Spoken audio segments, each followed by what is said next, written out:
Hoje, 1º de abril, é o Dia da Mentira.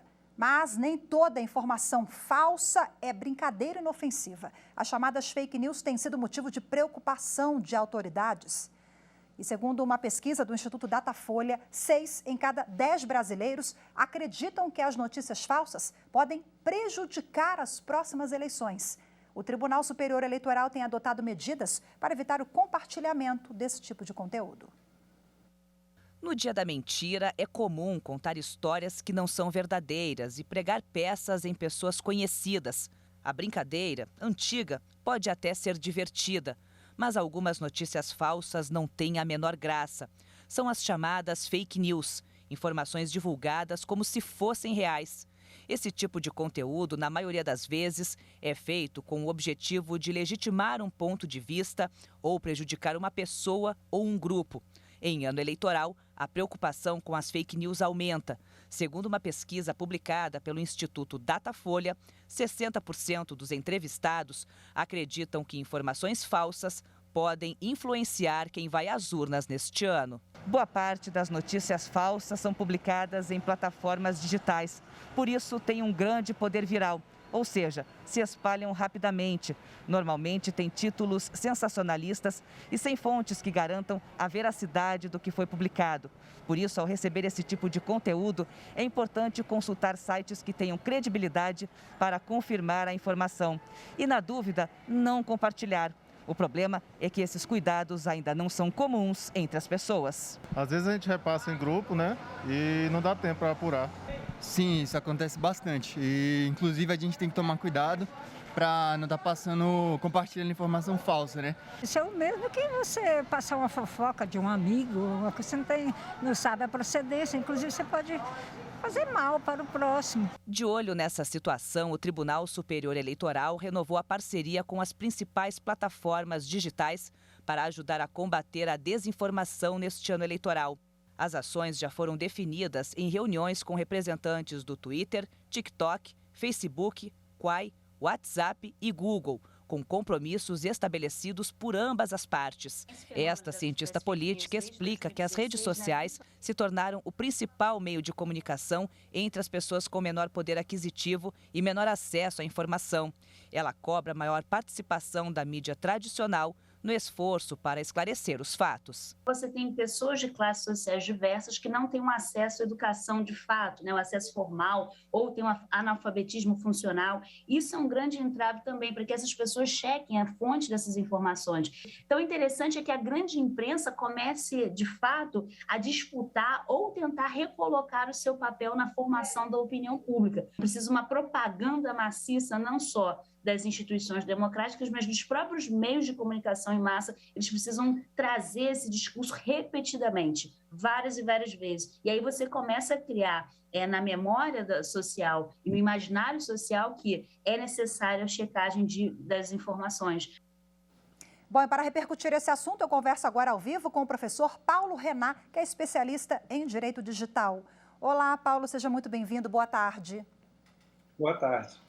Bom, a gente já pincelou um pouquinho ali na reportagem sobre a pesquisa, mas eu acho que é um dado relativamente positivo, porque os brasileiros estão, pelo menos, conscientes de que há o problema e que tem que estar atento o tempo inteiro ao compartilhamento, né, no compartilhamento dessas notícias falsas. Mas fazendo um histórico aqui, eu quero começar sobre a afronta à democracia. A gente pode considerar as fake news como uma afronta e tanta, né, professor?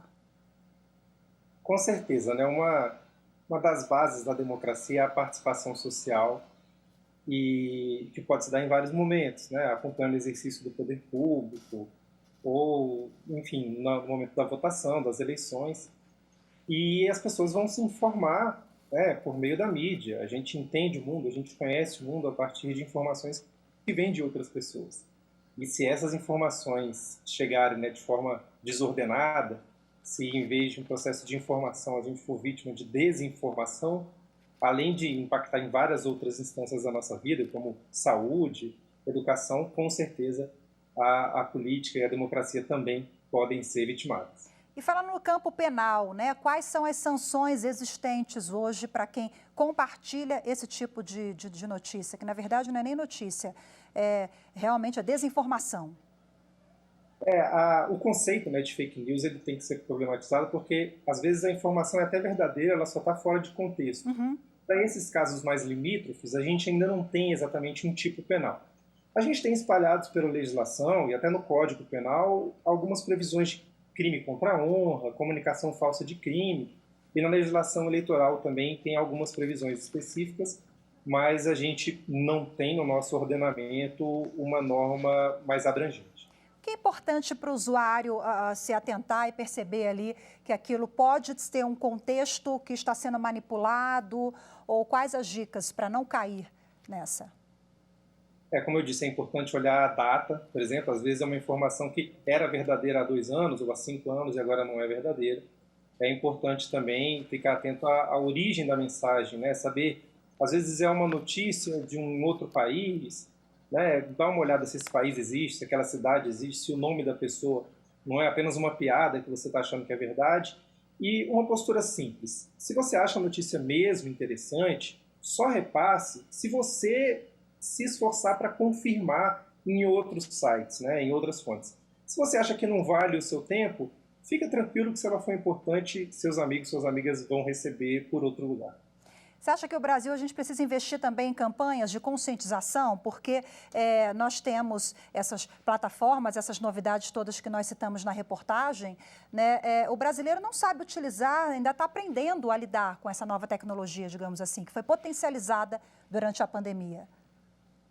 No Brasil, assim como em todo o mundo, né, os impactos da sociedade da informação incluem essa dificuldade da gente lidar com as tecnologias digitais. Campanhas como essa que o CNJ tem feito já desde 2019 e também as preocupações da justiça eleitoral, né, acabam sendo necessárias no curto prazo e no longo prazo a gente precisa sim, né, de um chamado letramento para as pessoas entenderem melhor como funciona a mídia, como funciona a internet e também, né, bases sobre como funciona a ciência, como funciona a saúde. Acho que a atualização dessa educação acaba sendo uma coisa necessária, mas que leva tempo. E as fake news, elas podem ser letais, né, professor? Com certeza, a gente pode ter problemas individuais, né? A gente tem alguns casos bem conhecidos de pessoas que foram confundidas com outras, porque a informação falsa com a foto daquela pessoa a acusavam de ser uma criminosa e as pessoas, enfim, se deixaram levar pela emoção e agrediram até a morte. E podemos ter também casos, né, de problemas de saúde pública, por exemplo. Né? As questões de quem não acredita na vacina, por exemplo, já tem algumas décadas aí, vem preocupando o mundo todo. Maravilha, muito obrigada pela sua participação mais uma vez. Boa tarde, viu? Uma ótima tarde a todos.